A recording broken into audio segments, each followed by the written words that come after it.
Hello दोस्तों, आज हम लोग सेक्टर 7 कलाग्राम में आए हैं। अब हम लोग जा रहे हैं अनुभूत मंडपम में। इसका टिकट प्राइस कुछ भी नहीं है, शून्य है, फ्री ऑफ कॉस्ट। तो अगर आप लोग सेक्टर 7 आ रहे हैं नागवास की साइड, तो यहाँ आना तो बिल्कुल मिस ना करें और इस कलाग्राम के अनुभूत मंडपम को ज़रूर देखें। ये शाम को 5 बजे होता है। सुनने में आ रहा है कि यहाँ पे दिखाया जाएगा कि गंगा धरती पे कैसे आई। तो चलिए देखते हैं। मुझे तो बहुत ही इंटरेस्टिंग लग रहा है और मेरी उत्सुकता बढ़ती ही जा रही है जब तक कि मैं इसे अपनी आंखों से ना देख लूँ। ये देखिए, यहाँ से एंट्री है और वहाँ पे वो देखिए लोगों को बैठाया जा रहा है। ये पूरी तरह से जैसे 4D 5D टाइप का है। ये देखिए स्टार्ट हो गया है। ब्रह्मांड के अनंत विस्तार से लेकर पृथ्वी की सीमित परिधि तक हर चीज अपने केंद्र की ओर आकर्षित होती है। इस पृथ्वी पर एक ऐसा केंद्र है जो न केवल मानवता की आस्था और भावनाओं को, बल्कि उनकी आत्मा की गहराइयों को भी अपनी ओर खींचता है। महाकुंभ। क्या है वह शक्ति जो हम सबको एक सूत्र में बांधती है? उत्तर है गंगा।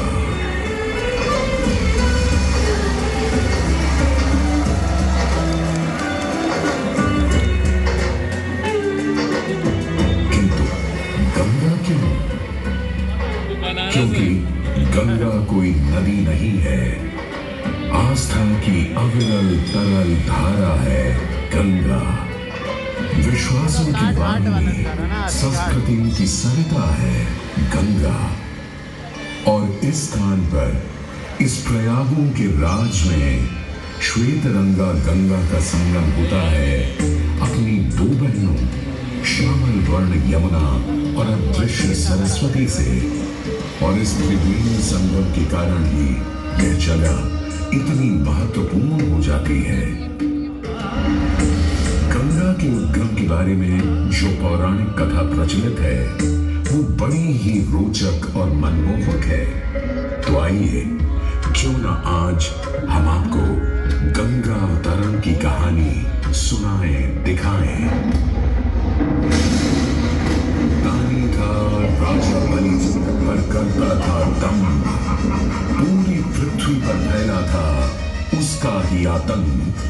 उसके आतंक को रोकने विष्णु ने धरा एक रूप, 52 अंगुल का बौना बनकर पहुंचे जहां था भूत।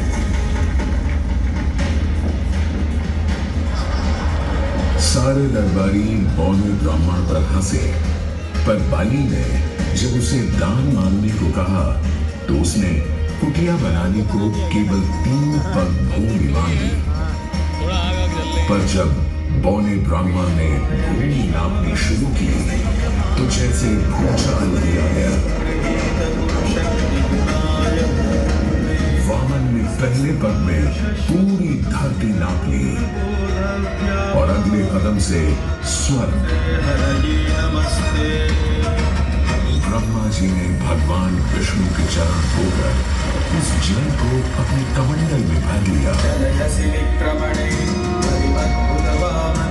और अब वामन अवतार ने अपना तीसरा पग बलि के सिर पर रख उसे पाताल लोक भेज मुक्ति दे दी।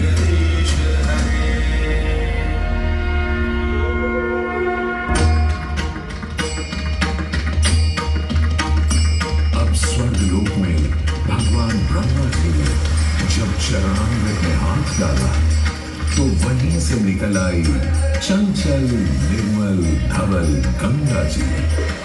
पवित्रा किंतु चंचला, आज से तू मेरी पुत्री और नाम तेरा गंगा।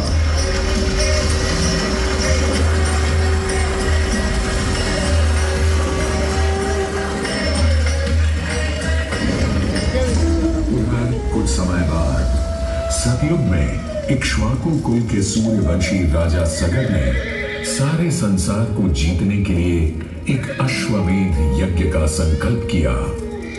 सुने सुने सुने, सब सुने।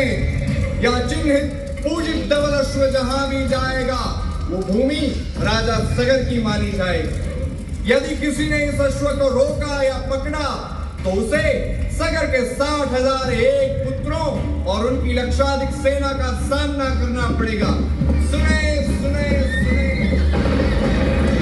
दूर में सगर का अश्व अजेय अपराजेय बढ़ता जा रहा था और स्वर्ण रूप में बढ़ती जा रही थी। देवेंद्र इंद्र की दुविधा डरकर वो अश्व को रोकने की युक्ति लगाने लगे। इंद्र ने राजा सगर के उस घोड़े को चुरा लिया और छल से महर्षि कपिल के आश्रम में बांध दिया। घोड़े को खोजते हुए राजा सगर के 60,000 पुत्र महर्षि कपिल के आश्रम में पहुंचे। वहां घोड़े को बंधा हुआ देख क्रोधित पुत्रों ने कपिल मुनि को घोड़ा चोर समझा और उन्हें अपशब्द कहने लगे। वाचाल कुमारों, यदि कपिल ऋषि ने खोली आंख तो तपस की योगाग्नि से जलकर तुम सब हो जाओगे राख।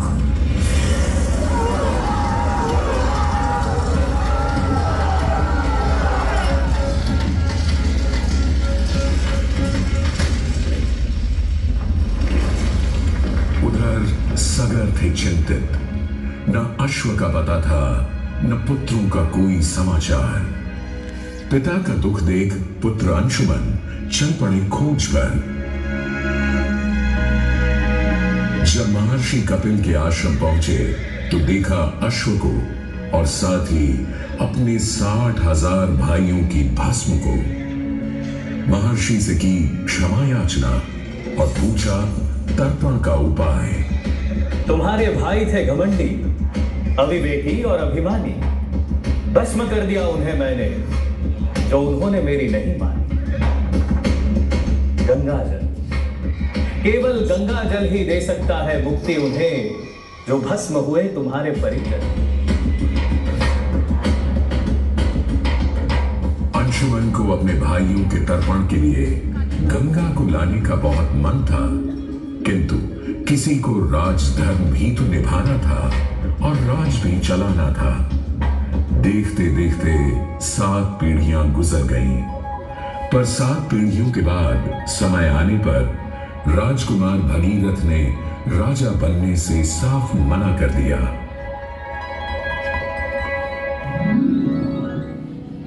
क्षमा कीजिए, क्या ये आवश्यक है कि राजा का बेटा ही राजा बने? मैं पहले तपस्या करूं और फिर ब्रह्मा से गंगा को मांग कर पृथ्वी पर ले आऊं और फिर उनके पावन पवित्र जल से अपने 60,000 पूर्वजों का तर्पण करूं। पल, दिन, वर्ष बदले, ऋतुओं की हवा बदली, नदियों के किनारे बदले, किंतु नहीं बदला भगीरथ का संकल्प, गंगा अवतरण।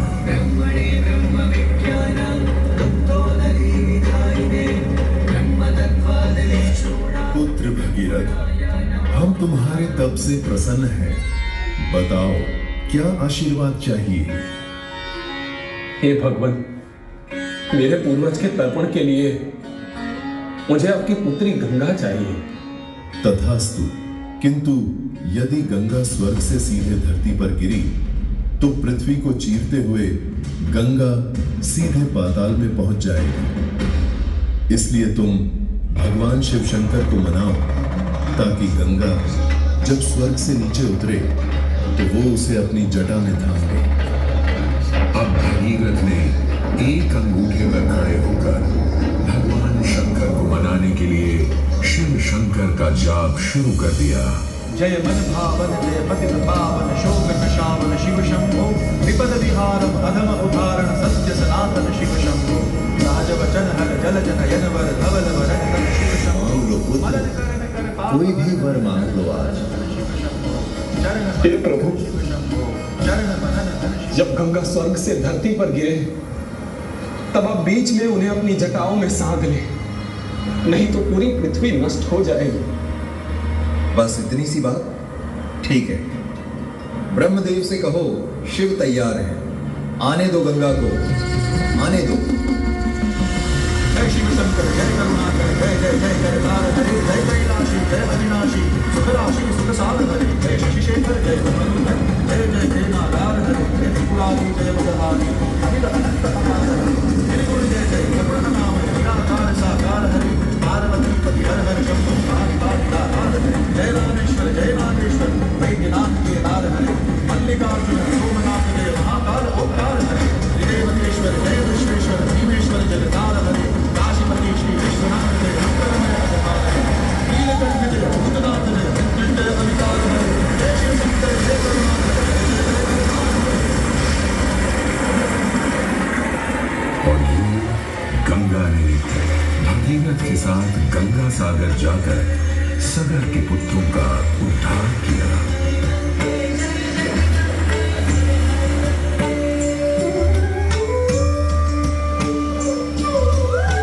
साथ ही वह भारत की सबसे महत्वपूर्ण नदी बन गई, जिसका भारत के जीवन में धार्मिक, आर्थिक, सामाजिक, ऐतिहासिक अभिदान अनंत है। हे मां गंगे, हे जगदम्बे, हे मां गंगे। मोक्षदायिनी गंगा का यमुना और सरस्वती के साथ त्रिवेणी संगम मोक्ष का संगम है। प्रत्येक 12 वर्षों में यह महाकुंभ का स्नान करता है सर्व सिद्धि प्रदान और देता है मोक्ष का वरदान।